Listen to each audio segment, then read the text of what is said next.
Guys, ama-stories eningisendela wona sometimes ayangihlukumeza kwamina. Istory ngizosixoxa namhlanje singihlukumezile. So ngizosixoxa namhlanje, ngizoxoxa a very different story. Most of the time hlezi ngikhuluma ngama-girls, namhlanje ngizokhuluma ngabafana. So ngisendelwe omunye wabafana istory sakhe. Angeke ngimention igama lakhe, angeke ngimention indawo ahlala kuyona. So nje izohlale i-anonymous indaba yakhe. But ngifuna nilalele nisho uvo lwenu nokuthi mhlambe engenza njani ukuze asizakale. So mfana uno Facebook mfana. So u-inbox umuntu ku Facebook axoxe naye amtshela ukuthi hayibo bra uhlala eThekwini, nami ngihlala eThekwini, anginabo abangani eThekwini, so ngingajabula ukuba nomngani yabo kanjalo. Naye buku ukuthi hayi mfana ku age group yakhe. Umfana lo ngikhohlo ukusho ukuthi he's very cute. Yabo labafana aba cute muhle.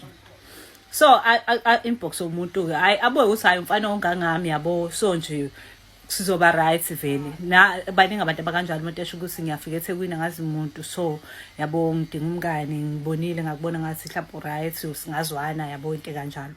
We all get those kinds of inbox. Uthi ke naye wathola leyo inbox ke uthi ke kubexoxa nje nalomuntu beze bejwayelane for like I think 3 months, cause uthi bazana 3 to 4 months, cause bazana from December till March. So uthi ekwazaneni kwabo bexoxa but babengakazi bemithani. And then this one time fana I'm sending a message amthi ehene uyahamba ngempangeni. So I didn't get the part ukuthi wayehamba for good noma waye umuntu ozohamba ebuye. So uthi wasi first ngifisa ukubona before ngihambe yabo.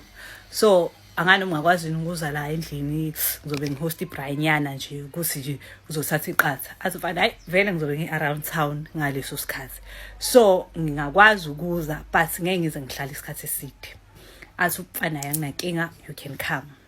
Uthi hayi mfana ngithluleke ngicheck ichair yami ngitshela ukuthi ngiyahamba ngiyomthanda nomngane wami engahlangana naye kanje usichair yakhe ngabi nankinga. Okay ehambeke samsele location ahambe kwakibela ama taxi ke afike futhi base imehlisa itaxi ezumngane akhe ezomlanda. Uthi hawu mangimbona ayibo uyena ngempela lo bengikhuluma naye, kusho ukuthi akuyona i-catfish le nihlale nisho, kusho ukuthi umuntu oreal nangu ngempela futhi uyena oqhamukayo. Bengilokhu ngikhuluma nomuntu oright all along, hayi ukuthi abe relieved. Okay, emva kwalokho uthi behambe ke baye eflatini lamfana. Uthi masifika eflatini lamfana ngiqale nje ngithuke, uthi ngimsabela ukuthi hayibo lo mfana uhlala endaweni equiet kanje, futhi uhlala le phezulu efloor yokugcina, iwest floor yokugcina yona equiet kakhulu ke, kuthiwa kwakungekho ngisho abantu ngisho nasendlini zonke zayivaliwe, okungenza ukuthi babe semsebenzini or maybe akukho abantu kuleyo floor, I do not know. Usofana ke ngibe nalokho nje ukuthi ayibo lo akasabini la hlala yedwa, because nje anginakho ukuthi ngibukela nje safety yakhe mina, because ngiyazazi mina ngihleli ngizothatha iqatha ngiyahamba. Time efika ke ebone okay akwekho ama vibes ukuthi ibra yabo, but ke anganaka abe nokuthi kushuthi kusa yabo. Uthi hayi sifike singena endlini ngihlale ngi-offer shit drink yajabula, asho ukuthi nje awubakithi seze wangibona finally yabo sibe naleyo chit chat encane. Uthi bese siyazi mfethu ngisafuna ukuklina la ihleli khona. So I don't know if you mind ukuyohlala ekamelweni kancane uzobuka iTV while ngibe ngiklina mina. Uthi mfana ngithi mina hayi no anginankinga, hambe uyohlala ekamereni kune-TV ekamereni ayibukele iTV. Uthi kanti the time ngihlala ekamereni uBoyzine avela key iqabha zonke la endlini. Uthi meqhamuka nje still ngisakhama yabo. Uthi meqhamuka athi manje yini mfethu lento eshoyo ukuthi ngeke uzohlala isikhathi eside, mina bengifuna ukuspenda usuku nawe. Uthi ngixaye ufuna uspend usuku nami. Uthi athi ehe yini kunani. Uthi ngithi mina yibo kanjani yabo, singihleke ngitshena ukuthi uyadlala. Uthi vele ishintshe umfana besilwane. Uthi engibuke athi khumula. Uthi mfana yabo lento okuyihlekisi utshena umuntu uyadlala kodwa futhi ingqondo yakhe inokuthi hayibo sifike kanjani manje la. Uthi athi ngithe khumula. Uthi ashitshe with a straight face. Mind you umfana ukwi-territory yakhe awumazi ngoba ethi ukhumula. Uthe bengazi abantu beni ngoba ni-judgmental ngona ukuthi umuntu usengavele sikhumula nje nawe mase uyakhumula, but awukazi ube kwi-situation so you wouldn't understand.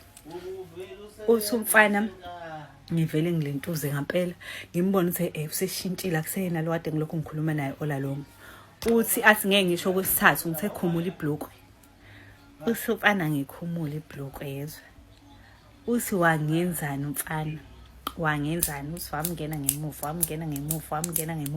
uthi akakaze ezebuze ubuhlungu obunjeya. And into ebuhlungu guys, ingane umfana usayingane lo mfana lo waya ukuthi usengathi usegowe through into enje. Uthi hayi azadela ubhuti wakhona yazo. Uthi masedelile ahambe aye toilet ayoyisula. Ayisule yena lo bhuti lo ukuthi abe right. Lo mfana cause bayalingana. Ahamba ayoyisula ukuthi abe right. Uthi mangabe seyisulile ebuye sengigqokile avela aqhamuke futhi usayisilwala eshala ngibuza ukuthi uba uthegqoka. Ubani othegqoka? Uzwe ngami usengiqedile. Uthi nkosami sengihlekisa into engekho, uthi ubuhlungu engibuzwayo. Uthi angikaze ngizwe pain nje ya empilweni yami. Uthi sengiyamsaba ngihlekisa ubala, uthi athi khumula. Uthi ngikhumule. Uthi wangenzani mfana, phinda mfana, inelisa mfana, itika. Uthi yo ngizwe, uthi awayengakaze kuphume lutho at that time ngikathi samenza. Uthi yo but ipain. Uthi hayi eqede futhi nalapho mfana phinde futhi besule. Uthi aphindelwe uthi abuye mfana. Bethu uyagqoka uthi ke hayiqala nje bethu uyagqoka embuzo ukuthi ugqokelani kusho ba uthi gqoka. Uthi hayi ebuye mfana uthi ngimncenga mfana ethi nje ufana nawe indawo wena uzohlala la usuku lonke. Uthi into esayibofu ethi kumele ngihambe bengishilo ukuthi nginendlela kanje athi nje angihlangani nendlela zakho. Wena nje ungowami namhlanje. Uthi ngisi kodwa uNkulunkulu wami uthi ngicabanga ukuthi ngizophuma kanjani la ngizokwenza njani nje ayiphi nje iplan engayenza. Uthi ingekho, uthi kwangekho lutho nje into angakwazi ukuthi I escape ngayo. Uthi nje lapho umfana akasezwa mshini useyisilwane akasabambiki umfana. Uthi ngisho sengidabukisa uthi ngivele ngibona yabo la ngizofa. I might as well just play along kube ngathi nje anginankinga cause uzothi meqeda la angimazi thini iplan yakhe noma uzongibulala noma uzokwenza nokuthi angimazi ukuthi isibindi esingakasokwenza lento sithathephi. There must be something emotivator ukuthi enze lento. Uthi hayi mfana abuye mfana round 3. Uthenza into zakhona mfana enza into zakhona mfana enza into zakhona mfana enza into zakhona mfana. Uthi lapho ipain engizwayo bafethu uthi ngangifisa ngisho ukuthi ngiphume nangewindi ingcono ngiphahlazeke phansi at least ekhaya bazongithola cause ngiworried nokuthi mengibulala nje shuthe ngangigqiba la and akekho umuntu oyongithola ayikho nje into ezokwenza cause at the back of my mind ngiworried ngesiphetho salento ukuthi izophetha kanjani, uzongiyeka ngiphume, uzothemba yini ukuthi ngeke ngiphume mhlawumbe ngiyombopha or something. Ngikuyibone leyo nto leyo mangabe ufila ngathi uthunjiwe cause awazi kahle ukuthi ithini iplan yakhe. Usofana ngibuye ke uthi ehene ngihambe engivumele ngihambe ngiyoyisula etoilet. Uthi bengihamba ngiyoyisula etoilet ngihambe nefoni. Uthi mengifika uthi ngilapho ngiyadunyela cause leti disgrace na kimi akukho lula uvela phone uthi sengirisho umuntu yabo. Uthi futhi ngeke ngikwazi ukufona cause uzongizwa. So into eyayilulu kwakuthi ngisende imessage. Uthi nami xa singase ngidunyelwa nayi ikhanda. Uthi ngivele ngisende TikTok message to Ukhozi FM. Uthi ibuye ingqondo ukuthi labantu bazoresponda nini kodwa lapho I don't have enough time kwayila ukuthi ngisizala ukuthi ngibatshele ukuthi ngistakile ngisekingeni kanje ngibhale story sheshayo. Uthi Ukhozi akaze luze respond. I think it's because vele uTikTok abaye abantu abawunaka uTikTok. Uthi ngiphume la uthi ngimncenga mfana mengiphuma la ngithi mfethu ngicela ungidedele kumele ngihambe yezwa yini. Uthi ngimuncenga asifana nje tshela athi wena ungowami whole day. Uthi ngimuncenga uthi ngicabanga ukuyisaqaza mhlawumbe ngiyiphose ngewindi nakhona kanjani nje.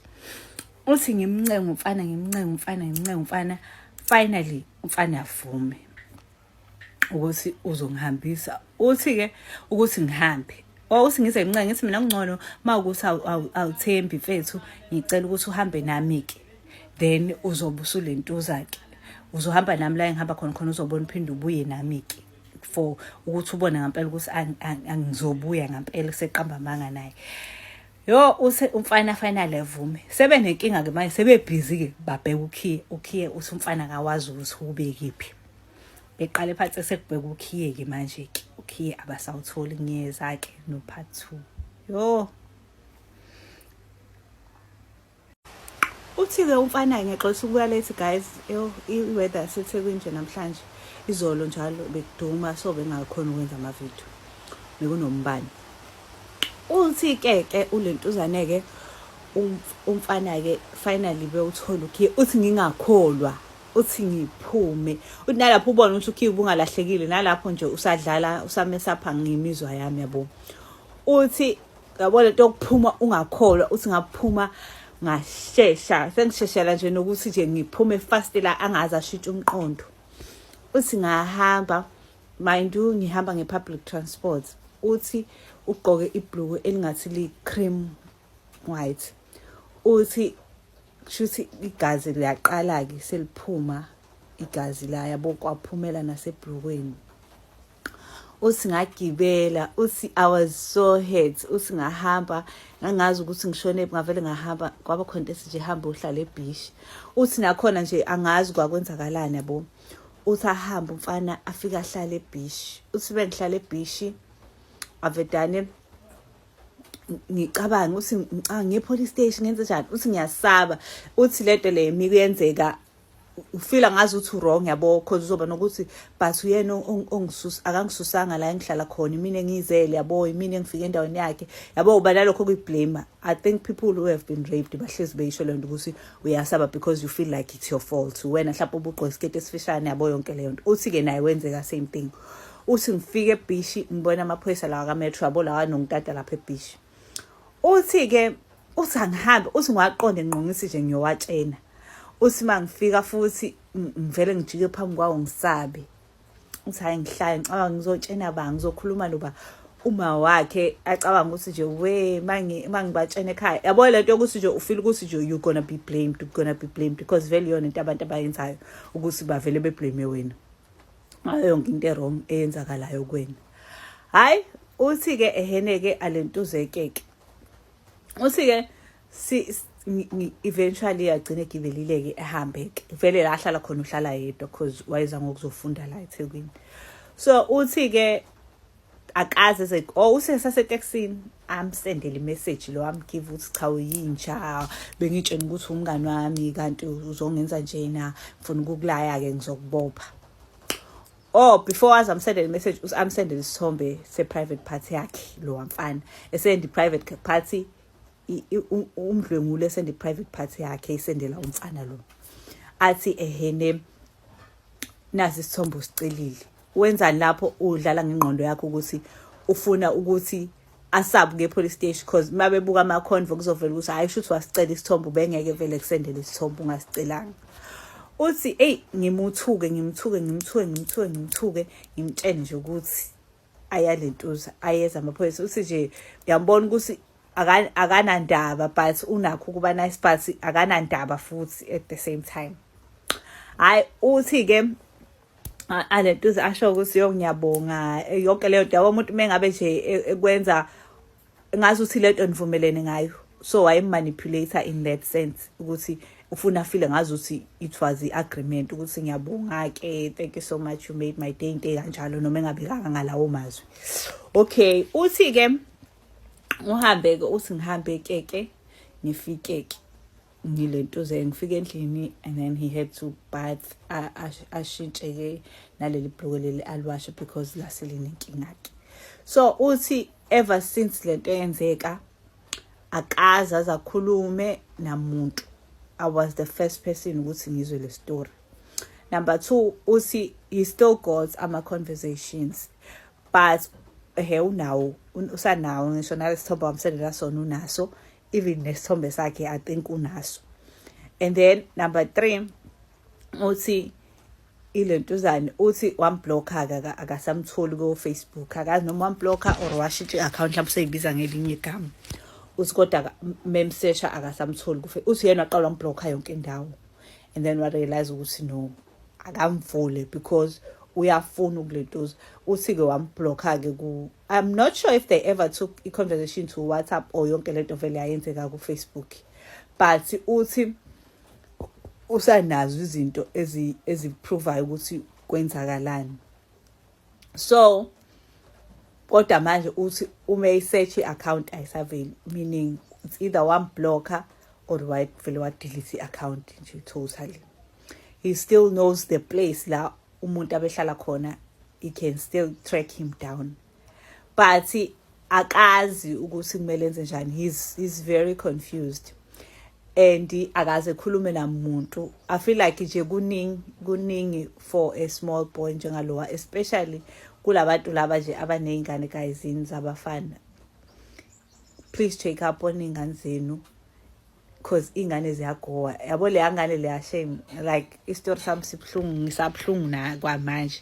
So nje I just wish ukuthi athola usizo nokuthi if ever kukhona umuntu who wants to help him genuinely, mhlawumbe unganayizela ama counseling, because I still feel like uyayidinga counseling. The fact ukuthi akaze khulume namuntu till today, I think lo muntu lo even struggles at night ukuthi alale, because into iphuma ngokuthi ukhulume ngayo.